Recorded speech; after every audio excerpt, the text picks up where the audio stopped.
이 영상에서는 마이클 샌델 교수의 저서 공정하다는 착각에서 인재선별기로서의 대학에 관해 논의하고자 합니다. 반갑습니다. 이세마입니다. 하버드와 아이비리그 시스템을 뒤엎으려는 시도가 놀랍게도 능력주의 체제로의 전환을 가져왔습니다. 과거 몇십 년 동안 하버드와 예일 등 아이비리그 대학에 진학하기 위해서는 상류층 출신 배경이 필수적이었습니다. 이는 세습적 엘리트 체제를 강화하며 인재의 선별 과정에서도 지배적인 역할을 했습니다. 코넌트는 이런 세습적 엘리트 체제를 뒤집어엎고 능력주의적 체제로 대체하려고 했습니다. 그가 장학생을 뽑기 위해 수학능력 평가시험 SAT를 도입하여 새로운 기준을 제시하였습니다. SAT는 원래 수학적성 시험으로 시작되었으며 1990년에 수학능력 평가시험으로 명칭이 변경되었습니다. 현재 SAT는 미국의 대학 입시에서 중요한 역할을 하는 평가 기준이 되었습니다. 르만은 SAT를 하버드에 몇 명이 장학생을 보내는 방법 차원이 아니게 되었습니다. 미국 국민을 유능자와 무능자로 판별하는 인재 선별기가 되었습니다. 라고 말하였습니다. 그래서 이것이 능력주의의 확산에 중대한 영향을 미쳤다고 주장합니다. 코넌트는 고등교육 접근성을 향상시키고 학업 능력을 측정하는 새로운 기준을 만들며 탁월성과 기회의 관계를 강조했습니다. 코넌트는 고등교육은 모든 사회경제적 배경에 유능한 학생들에게 열려 있어야 하며 그들이 학비를 댈 능력은 따지지 말아야 한다. 라고 주장합니다. 학업 능력은 주로 고등학교 성적과 SAT 점수로 측정됩니다. 바로 코넌트가 고안한 지적 적성 검사 테스트가 입시의 핵심이 된 것입니다. 이를 통해 우수한 인재를 선발하는 기준이 세워졌습니다. 이를 근거로 해서 대학 총장들은 탁월성과 기회는 서로 하나로 이어져 있다고 강조했습니다. 이는 우수한 성적을 가진 학생들이 보다 많은 기회를 얻을 수 있음을 나타내며 능력주의적인 입시제도의 본질을 드러냅니다. 능력주의는 엘리트 체계를 더욱 공고히 하여 계급 이동성을 제한하는 경향이 있습니다. 이로 인해 사회적 불평등이 심화되고 있습니다. 코넌트가 믿었던 능력주의적 입시제도는 그의 희망처럼 무계급 사회를 만들어내지 못했습니다. 한 세대에서 다음 세대로 바뀔 때 가진 자와 못 가진 자가 이 입장을 바꾸는 일은 일어나지 않았습니다. 미국 사회에서 아메리칸 드림이 모든 이에게 열려 있다고 주장되지만 실제로는 사회적 상승의 기회가 극히 제한적입니다. 많은 사람들이 경제적 환경에 따라 진입 장벽을 경험하고 있습니다. 미국에서 사회적 상승이란 수많은 유럽 국가들의 경우에 비해서도 굉장히 드문 일입니다. 그런 상황은 지난 수십 년간 개선되는 기미가 없습니다. 능력주의는 공평한 기회를 제공해야 하지만 현재의 시스템은 여전히 한계를 보여주고 있습니다. 가난하지만 재능 있는 학생들에게 교육 기회를 넓히는 일은 확실히 좋습니다. 최근 수십 년간 대학들은 흑인과 라틴계 학생들 모집에 큰 진전을 보였습니다. 그러나 저소득층 학생 비율은 별로 늘지 않았습니다. 사실 소수 인종이나 민족을 포함하는 소수 집단 우대 정책에 대해 열띤 논쟁이 벌어지는 가운데 대학들은 그 우대 정책을 은근히 부유층을 위해 사용하고 있습니다. 여러 대학들은 동문 자녀에게 입학 우대를 하고 있습니다. 동문이 아니더라도 거액의 기부금을 낸 사람의 자녀에게 우대 조치를 한다. 학업 능력이 약간 떨어지는 학생을 받는 대신 장학기금을 마련하는 방향으로 수정되었다는 지적이 많습니다.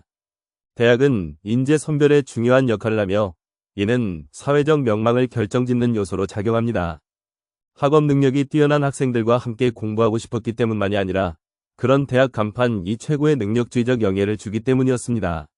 아무나 들어가기 힘든 대학에 들어갔다는 사실은 단지 뽐낼 수 있는 근거가 될 뿐이 아니면 졸업 후 좋은 직업을 얻을 근거도 되었습니다. 경쟁률 높은 인기 대학들은 떠오르는 능력 위계 질서의 정점에 있으므로 저항할 수 없는 매력을 갖게 되었습니다. 부모의 등살에 따라 야심적이고 유복한 학생들은 소수 명문대로 물밀듯 몰려갔습니다. 대학은 단순히 학문적 지식을 습득하는 곳이 아니라 능력주의의 상징으로 간주됩니다. 이는 고용주들이 명문대 졸업생을 비명문대 졸업생들보다 더 많이 배운 인재로 판단해서라기보다는 대학들의 인재 선별 역할을 믿고 그들이 부여하는 능력주의적 영예를 높이치기 때문입니다. 대학 입시에 있어 SAT 의존도를 감소시키는 방법은 사회적 불공정성을 해소하고 학생들의 스트레스를 줄이는 중요한 접근법입니다.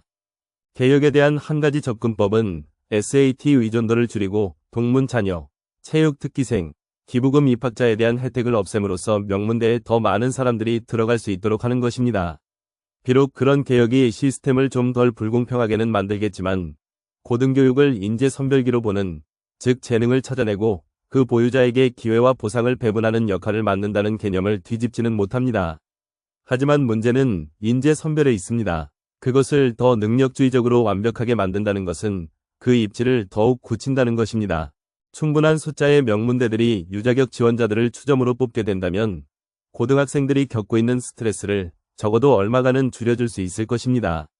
대학 입시에 목맨 10대들과 그 부모들은 대학에 가서 잘함으로써 능력을 보여주는 것 말고는 이제 10대 시절을 대학 입학팀에 잘 보이고자 온갖 스펙 쌓기 경쟁을 벌일 필요가 없음을 알게 될 것입니다. 극성 학부모들은 사라질 것이며 부모도 자식도 마음의 안정을 찾을 수 있을 것입니다.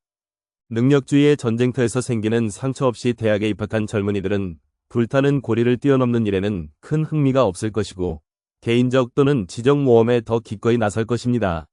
이런 변화는 능력주의의 폭정이 승자에게 미친 악영향을 줄여줄 것입니다. 그러나 나머지 사람들은 어떨까? 명문대 입시 전쟁에 뛰어드는 고등학교 고학년생은 20% 남짓일 뿐입니다. 보다 경쟁이 덜한 대학 또는 2년제 대학에 들어가는 아니면 아예 대학 진학을 하지 않는 80%는 어떻게 될까? 그들에게 능력주의의 폭정은 대학 간판을 타기 위해 영혼까지 끌어대는 경쟁이라기보다 능력주의적 학력이 없는 사람들에게 다가올 경제적 보상도 적고 사회적 명망도 없는 직업세계라는 현실입니다. 경쟁적 입시를 완화함으로써 고등교육의 불공정성을 해소하고 다양한 경로로 성공할 수 있는 기회를 마련해야 합니다. 인재 선별기 부숴버리기에 적절한 대답은 야심적인 프로젝트를 필요로 한다는 것입니다. 우리는 최고 명문대들의 경쟁적 입시를 완화시킴으로써 능력주의적 인재 선별기의 전원을 뽑아버려야 합니다. 보다 넓게는 4년제 대학 학위가 없어도 인생에서 성공할 수 있는 길을 찾아내야 합니다. 기술 및 직업교육에 있어서 일의 영예를 부여하려면 그런 일을 맡을 사람에게 필요한 여러 가지 학습과 훈련 프로그램에 대해 진지하게 검토하는 것부터 시작해야 합니다. 공립고등교육의 퇴조 현상을 역전시키고 기술 및 직업교육에 대한 무시 경향을 극복하며 4년제 대학과 그 밖의 중등 이후 교육기관 심각한 격차를 없애는 것 등을 포함합니다. 이는 교육의 접근성을 높이고 학생 개개인의 잠재력을 최대한 발휘할 수 있는 환경을 조성하는 데 기여할 것입니다.